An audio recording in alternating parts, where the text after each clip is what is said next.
I've been to the mountaintop by Martin Luther King Jr. Thank you very kindly, my friends, as I listened to Ralph Albanese and his eloquent and generous introduction and then thought about myself. I wondered who he was talking about. It's always good to have your closest friend and associate to say something good about you. And Ralph Albanese is the best friend that I have in the world. I'm delighted to see each of you here tonight in spite of a storm warning. You reveal that you are determined to go on anyhow. Something is happening in Memphis. Something is happening in our world. And you know, if I were standing at the beginning of time, with the possibility of talking to a kind of general and panoramic view of the whole of human history up to now, and the Almighty said to me, Martin Luther King, which age would you like to live in? I would talk my mental flight by Egypt, and I would watch God's children in their magnificent trek from the dark dungeons of Egypt through, or rather across the Red Sea, through the wilderness on toward the promised land. And in spite of its magnificence, I wouldn't stop there.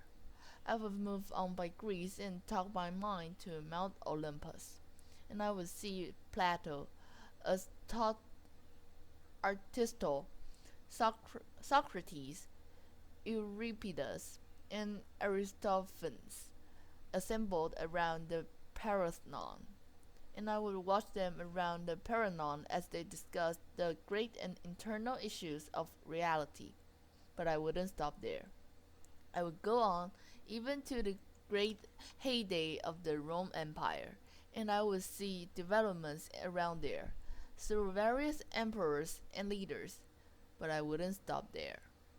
I would um, I would even come up to the day of Renaissance and get a quick picture of all that Renaissance did for the cultural and aesthetic life of man. But I wouldn't stop there.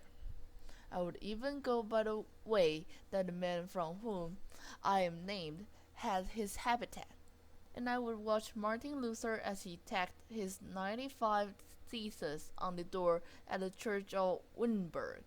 But I wouldn't stop there.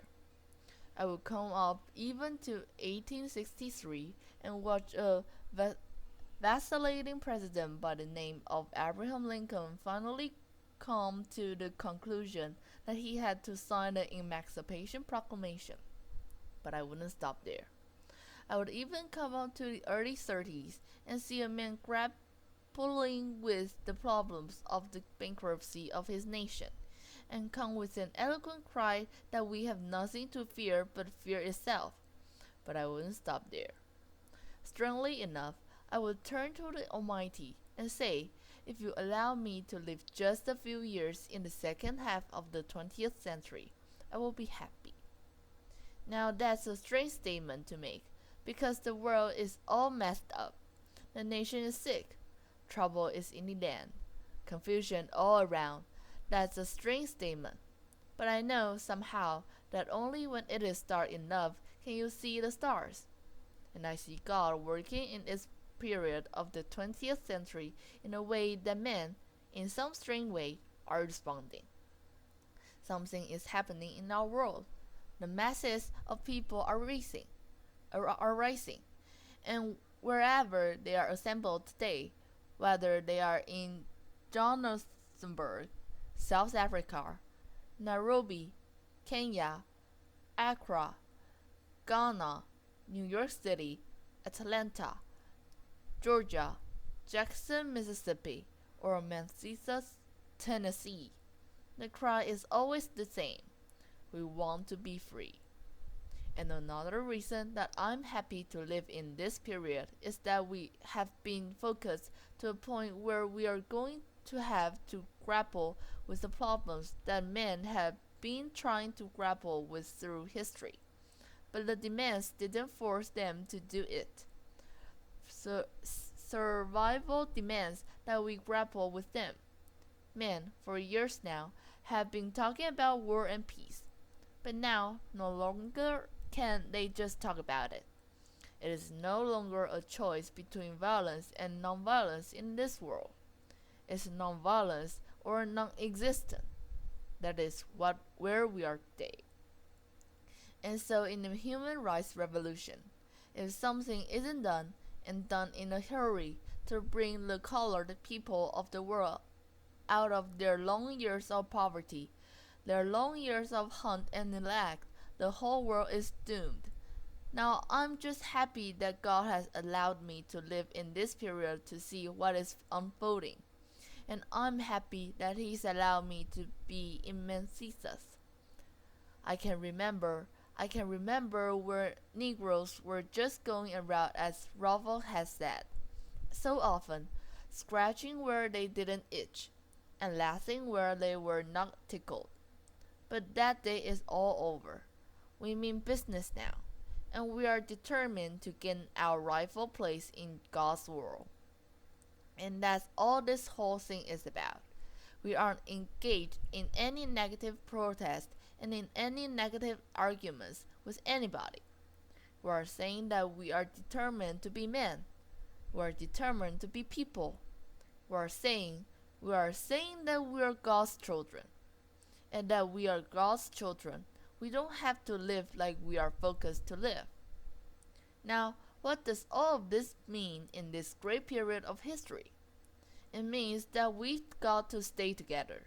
We've got to stay together and maintain unity. You know, whenever Pharaoh wanted to prolong the period of slavery in Egypt, he had a favorite formula for doing it. What was that? He kept the slaves fighting among themselves. But whenever the slaves get together, something happens in Pharaoh's court, and he cannot hold the slaves in slavery. When the slaves get together, that's the beginning of getting out of slavery. Now let us maintain unity. Secondly, let us keep the issues where they are. The issue is injustice. The issue is the refusal of Menthesas to be fair and honest in its dealing with its public servants, who happen to be sanitation workers. Now we've got to keep attention on that. That's always the problem with a little violence. You know what happened the other day, and the press dealt only with the window breaking. I read the articles. They very seldom got around to mentioning the fact that 3,000 sanitation workers are on strike, and that Menthesas is not being fair to them, and that Mayor Lab is in dire need of a doctor. They didn't get around to that.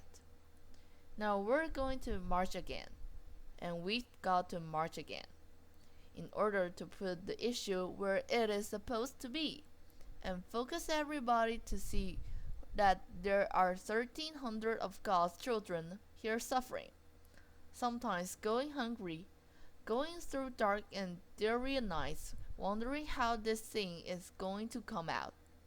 That's the issue. And we've got to say to the nation, we know how it's coming out. For when people get caught up with that which is right and they are willing to sacrifice for it, there's no stopping point short of victory.